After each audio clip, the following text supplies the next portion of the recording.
معزز بھی ہے، معزز بھی، قدرت خداوندی کی آیت مبینہ بھی ہے، اور پیغمبر اسلام کا زندہ معجزہ دلیل نبوت بھی۔ قرآن اللہ کا کلام ہے اور انسانوں کی ہدایت اور رہنمائی کے لیے اسلام کا دستور حیات و نظام زندگی ہے۔ اس کا سیکھنا سکھانا عبادت ہے، قرات و سماعت عبادت ہے۔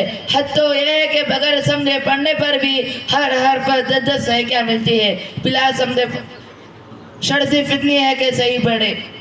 محترم سامعین، رسول اکرم صلی اللہ علیہ وسلم کا ارشاد گرامی ہے کہ القرآن کلام اللہ و اخرج من، یعنی قرآن اللہ کا کلام ہے جو اس کی ذات بابرکت سے نکلا ہے۔ اللہ سب سے بڑے ہے تو قرآن بھی سب سے بڑا ہے۔ اللہ کی ذات عظیم و مقدس ہے تو قرآن میں عظیم و تقدس محاب ہے۔ اللہ کی ذات برکت و والی ہے تو قرآن میں مبارک و بابرکت ہے۔ اللہ کا نام لینا یاد کرنا عبادت ہے تو قرآن کو پڑھنا پڑھانا سننا سنانا بھی عبادت ہے۔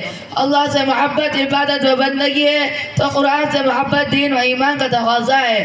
اللہ سے غفلت دین اسلام سے دور کرتی ہے تو قرآن سے غفلت بھی دین اسلام سے دور کر دیتی ہے۔ اللہ کا انکار کفر ہے تو قرآن کا انکار بھی کفر ہے۔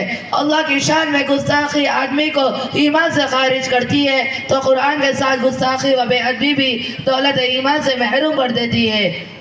اللہ کی جھوٹی قسم کھانا حرام ہے تو قرآن کی بھی جھوٹی قسم کھانا حرام ہے، اور ایسا بھی اس لیے کہ قرآن اللہ کا کلام، اللہ کا نور اور اللہ کی صفت ہے جو غیر مخلوق ہے۔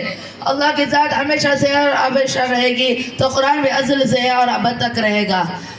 محترم سامعین، اللہ تبارک و تعالیٰ نے اتنی بڑی نعمت، اتنا عظیم تحفہ اور اتنی برکت والی کتاب ختم المرسلین صلی اللہ علیہ وسلم کے واسطے سے صرف اور صرف امت محمدیہ کو دیا ہے۔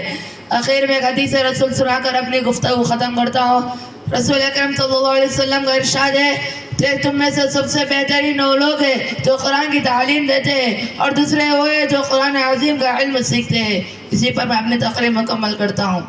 کسی شاعر نے خوب کہا ہے، ہزاروں سال پرانی ہے میرے گھر میں کتاب، ہزاروں سال پرانی ہے میرے گھر میں کتاب، روز پڑھتا ہوں مجھے روز نہیں لگتی ہے، آخر دعوانا الحمدللہ رب العالمین۔ آمین۔